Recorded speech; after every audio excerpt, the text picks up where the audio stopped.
Hello students, welcome to my YouTube channel. I hope you are doing well. So let's start today's topic. तो आज जो है second lecture है building drawing using CAD का।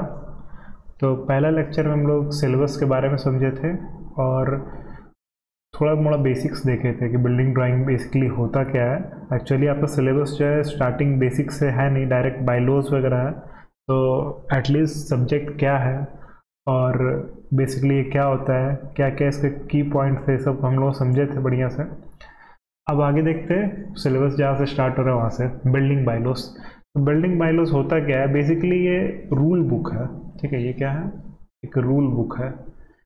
Rule book है for constructing the buildings. मतलब buildings हम लोग जो कंस्ट्रक्ट करते हैं, बिल्डिंग्स जितना भी कंस्ट्रक्ट होता है, चाहे वो अर्बन एरिया में हो चाहे रूरल एरिया में, तो बेसिकली अर्बन एरिया के लिए ही आपका ये एप्लीकेबल होता है। रूरल एरियाज में उतना कोई देखने नहीं जाता है। तो बायलॉज वगैरह जो है अर्बन एरिया के लिए एप्लीकेबल है। तो जितना भी अर्बन एरिया है, जो शहरी एरिया है, तो वहाँ पे जो बिल्डिंग्स बनता है तो वो अकॉर्डिंग टू बायलॉज बनना चाहिए। तो बायलॉज क्या होता है, रूल्स होता है। क्या क्या रूल्स है जिसके थ्रू आप बिल्डिंग को कंस्ट्रक्ट करेंगे, तो उससे क्या होगा, बिल्डिंग का सेफ्टी बरकरार रहेगा, ऑर्गेनाइज्ड वे में बिल्डिंग्स बनेगा, इन्वायरमेंट को हार्म नहीं होगा, वेंटिलेशन या सनलाइट अच्छा आएगा। तो ये सब है जो मतलब कम्युनिटी के लिए सुटेबल हो। तो अगर रूल अगर नहीं रहा, ठीक है, इन केस अगर बायलॉज वगैरह नहीं रहा, तो क्या होगा, हो सकता है कोई बिल्डिंग्स आपका 30 फ्लोर का रहे, उसके बगल में कोई 1 फ्लोर का बिल्डिंग आ जाए, वो भी सटा हुआ है, तो बहुत अनऑर्गेनाइज्ड वे में बिल्डिंग्स बनेगा, अनऑर्गेनाइज्ड वे में। तो ऐसे केस में जो है हम लोग को बायलॉज का ज़रूरत पड़ जाता है। अगर बायलॉज वगैरह नहीं रहेगा तो आपको ना पार्क्स देखने को मिलेगा, ना ही कुछ ओपन एरिया देखने को मिलेगा, एकदम काफ़ी पुअरली कंस्ट्रक्ट रहेगा बिल्डिंग्स। तो इसीलिए आपका बिल्डिंग्स जो बन रहा है, ठीक है, जो डिज़ाइन हुआ जो बन रहा है, वो स्ट्रक्चर सेफ रहे, वेल प्लान्ड रहे और सुटेबल रहे कम्युनिटी के लिए। तो इसके लिए हम लोग को बिल्डिंग बायलॉज वगैरह जो है उसको मेंटेन करना ज़रूरी होता है। मतलब कि उसको उसका रूल को मानना ज़रूरी होता है, ताकि आपका स्ट्रक्चर सेफ भी रहे, वेल प्लान्ड रहे और कम्युनिटी के हिसाब से सुटेबल भी रहे। ठीक है, अब why do we need them, अब ये हम लोग समझते हैं। अगर बायलॉज नहीं रहता है, without bylaws the buildings might be poorly constructed. मतलब जो बिल्डिंग्स है वो सही से कंस्ट्रक्ट नहीं होगा। हो सकता है बिल्डिंग्स आपको उतना स्ट्रॉन्ग नहीं रहे जितना होना चाहिए, ठीक है, फर्म नहीं रहे, रफ यूज़ नहीं किया सकता है, इस टाइप का। काफ़ी क्लोज रहेगा, जैसे बिल्डिंग्स देखिए यहाँ पे काफ़ी क्लोज है। हम काफ़ी इमोजीज वगैरह, स्टिकर्स वगैरह यूज़ किए ताकि आपको ये जो नोट्स है वो काफ़ी अट्रैक्टिव लगे, पूरा प्लीजिंग लगे और आपको पढ़ने में मन भी लगे। ठीक है, अब देखिए, अगर बायलॉज को हम लोग ये यूज़ नहीं करेंगे, मतलब कि उसका रूल को अगर नहीं मानेंगे, तो उस केस में आपका बिल्डिंग्स पुअरली कंस्ट्रक्ट हो सकता है, काफ़ी क्लोज रहेगा, and lack of proper facilities like water and sewage.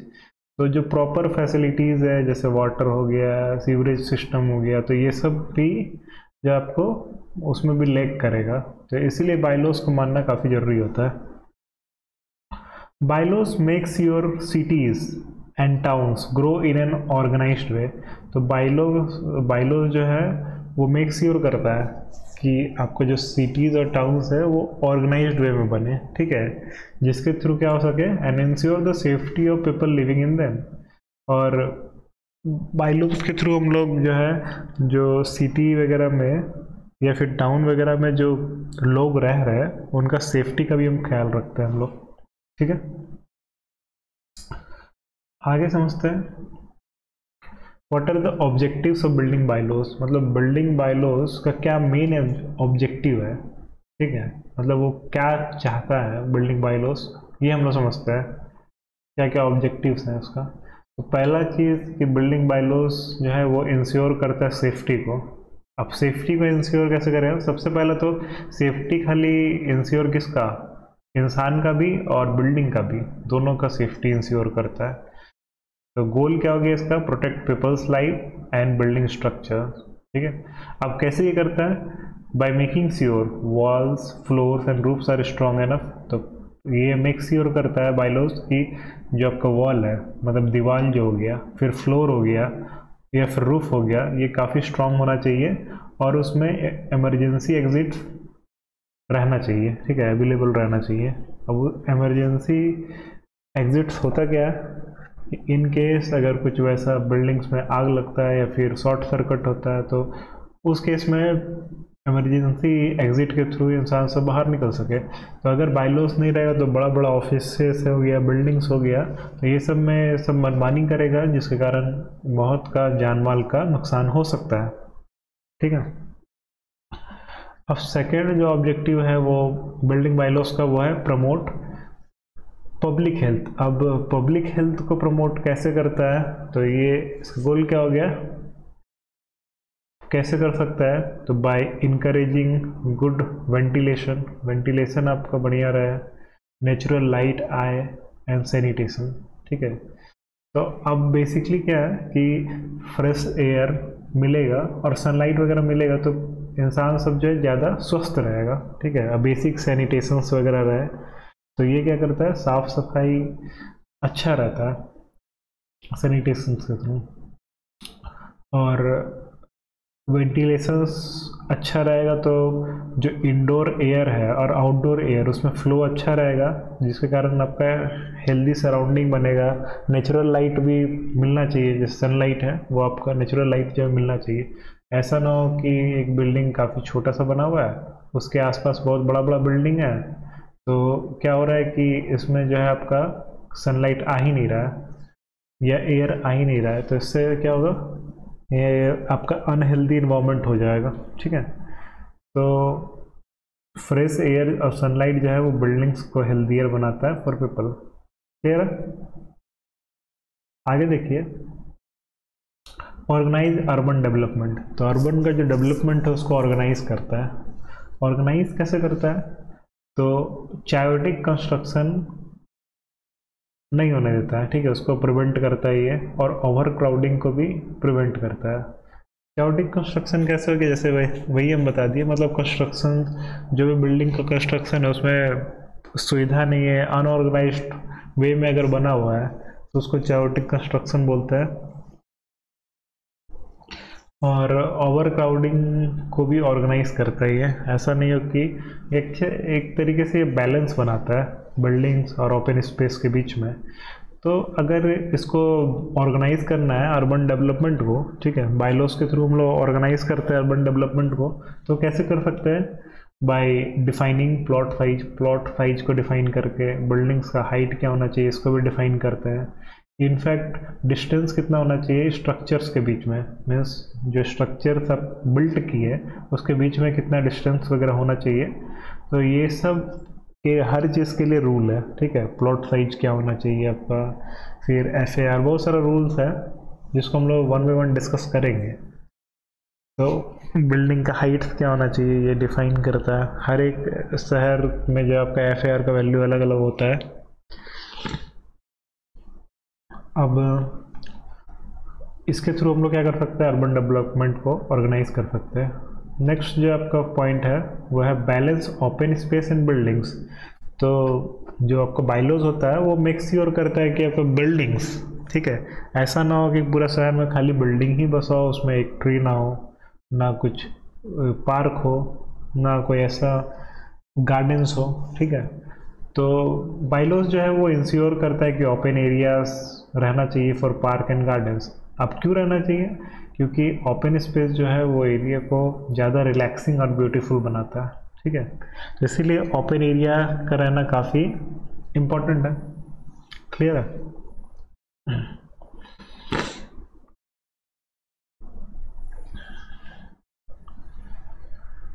Next point जो है वो है आपका प्रोटेक्ट द इन्वायरमेंट।